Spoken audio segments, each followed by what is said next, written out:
Good day and welcome back to the Vitality Project. I'm Dr. Bob. I want to thank you for joining me for a few minutes today. Much appreciated. Thank you. Yesterday, we stepped back to observe those things that give us the most pleasure in our lives and why they do. In a nutshell, what we discussed is this. Our bodies and our brains kick in dopamine to provide us pleasure that is directed toward our survival.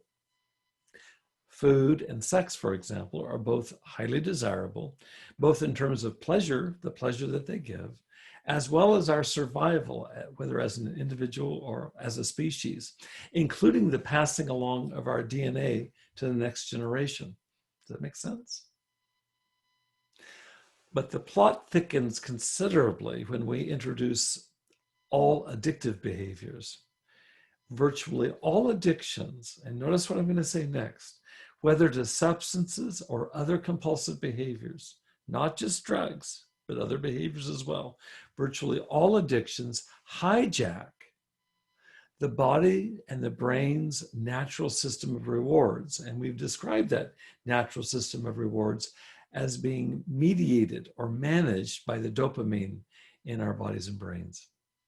And so now, instead of operating in the normal range, we described yesterday as the normal range is between 1 and 2 in our normal bandwidth of dopamine release. Well, instead of operating in that range now, what we get are sometimes astronomical spikes in dopamine, something that our bodies are not naturally adapted to, not even close. So by means of quick review, let's say that we each start off with a dopamine baseline level of 1. And food takes us up to 1.5, sex takes us up to 2. Any guess what cocaine does to our dopamine levels? Well, if you guessed 4 times as much, you're right. And while we're on that, how about heroin? 10 times as much. Methamphetamine? 12 times as much. For today, what I'd like you to do is to reflect for a moment on the implications of what I've just shared with you right here. This is radical stuff.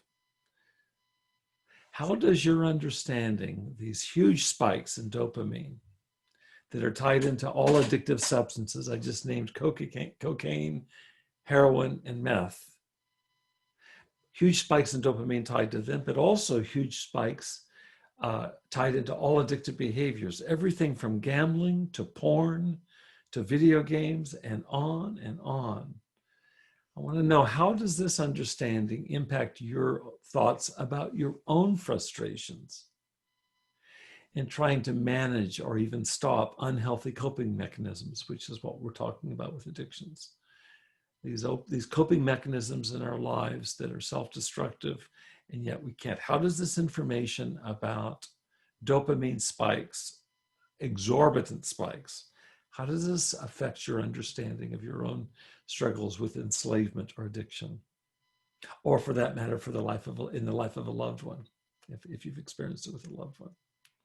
I'm very eager to see what you discover.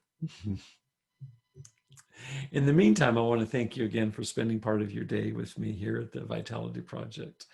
I hope that you'll stay safe, be well, and come back and join me tomorrow as we continue to unpack these implications for the sake of addiction and recovery, for the sake of our understanding enslavement and the path towards liberation.